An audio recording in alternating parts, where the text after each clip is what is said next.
Hey Dad, what's the story with this Toyota 86? My broken valve spring, dropped the rocker. It starts getting oil. Oh yeah? It's cracked it. Split it. That's the problem. Valve springs. So we throw them in the bin. So there's a bit of damage on the lobe. I spoke to the customer, advised them to take it back to Toyota. They said, no, it's not under their campaign or recalls. They're not going to cover it. Yeah. So I'll okay. fix it. So you pulled the engine out. New head gasket, revised valve spring. This is the pivots. It's important that you check these holes with a little bit of oil on. 530 I use. I won't build an engine without putting the rocker retainers on. We've got pivots, rockers, clips all in. Yep.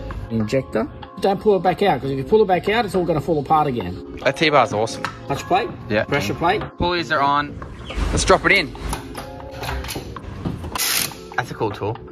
It's in. So in this video, Dennis is going to explain what the problem was with the 86, how he went about fixing it, rebuilding the top end, what he had to do, the oiling system, both on the intake and exhaust side, and we're going to split it up into another video later on. So let's get into it. It was sent to me by a local workshop. They tried to fix a misfire on it. They replaced spark plugs and one of the ignition coils.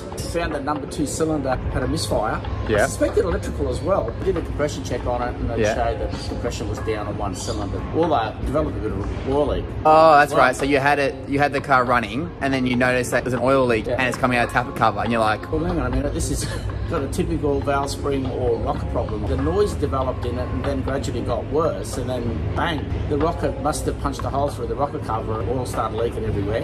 We pulled the engine apart, and sure enough, the valve spring had broken. There it is. The original valve springs in this are the green ones, and that's what we found once we pulled it apart.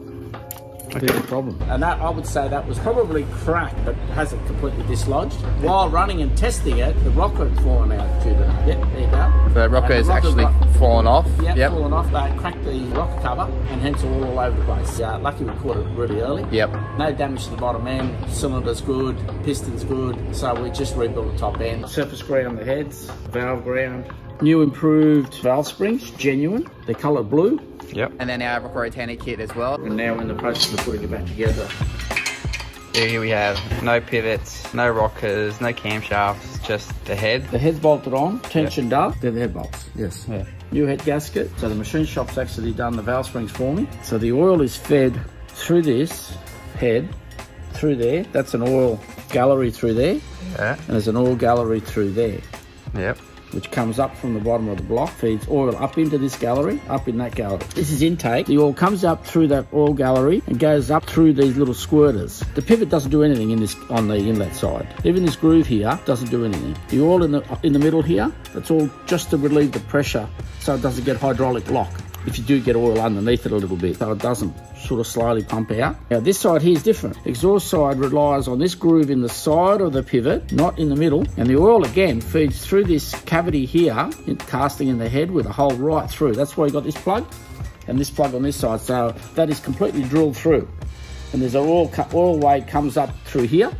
Just in that casting there, the oil comes up into that hole, through there, in through there, comes in, and then what it does is it travels around this, as you can see, travels around that little groove in the pivot, and then comes up here. See the little drilling, half hole, half machined hole there?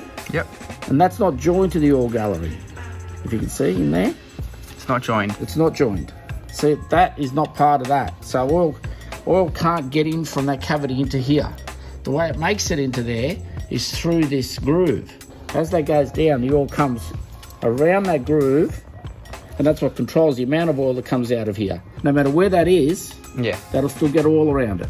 And then oil is squirted up into the pivot and into the rocker, and it just absolutely saturates. A little bath. It gives it a bath. It's like a bird bath spraying. Constantly sprays oil all around it to keep it lubricated.